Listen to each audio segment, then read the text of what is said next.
We mentioned earlier the S&P 500 falling to a major milestone, finishing down for the 8th consecutive day, marking its longest losing streak since the 2008 financial crisis. Here now for a reaction is another Chicagoan, Scott Martin, who's sitting pretty today, sitting in the hometown of the winners of the World Series, Kingview Asset Management, and a Fox News contributor, and Liz Peek of the Fiscal Times. Liz, first to you.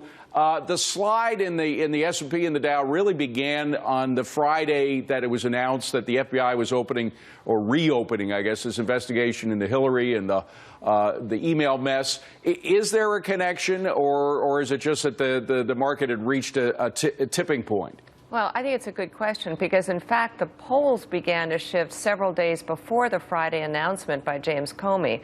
Remember, there was momentum going into Friday, and his announcement was sort of an accelerant. So I don't think it's totally Comey-related. It may be partly because of that. But don't forget, we have some other uncertainties thrown in the mix. Oil prices, again, there's been a big, steady build in inventory.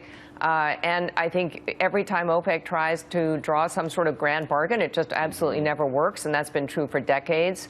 And today, don't forget that the Brexit progress was thrown into disarray by a judge in England. So you have some although uncertainty. The markets were only down 28 today. But Scott, it's this continuous slide. It's not like anybody, anybody's panicking or anything, but nobody's buying.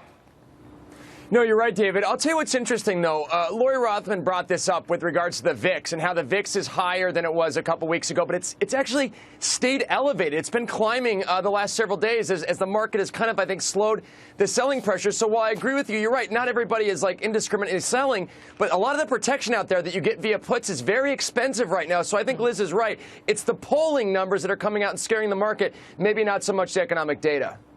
All right, last night's Game 7 of the World Series was the most watched baseball game in 25 years and the second highest rated event this year outside of the Super Bowl. But this comes as Buffalo Wild Wings is feeling the burn this NFL season, and it is not from the hot sauce. The restaurant chain is one of many that says they're experiencing a drop in sales due to a 24% drop in NFL viewership.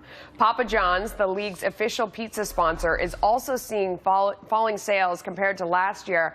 You know, Liz, I have a really hard time when they try to blame, falling food sales or wing sales on viewership or TV or whatever. People are still eating. They're not trying to be healthier as a result of anything that's going on in the NFL. I'm very doubtful of these things. It's a question at the margin, right? So, in fact, apparently people sit on their couch and watch TV and eat buffalo wings. Who knew?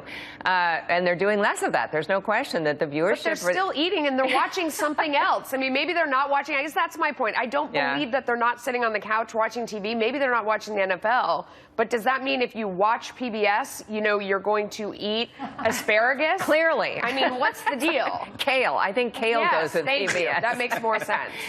Look, I think realistically, people's habits do change. And it's not maybe all about annoyance with NFL players or upset about various things going on in the NFL.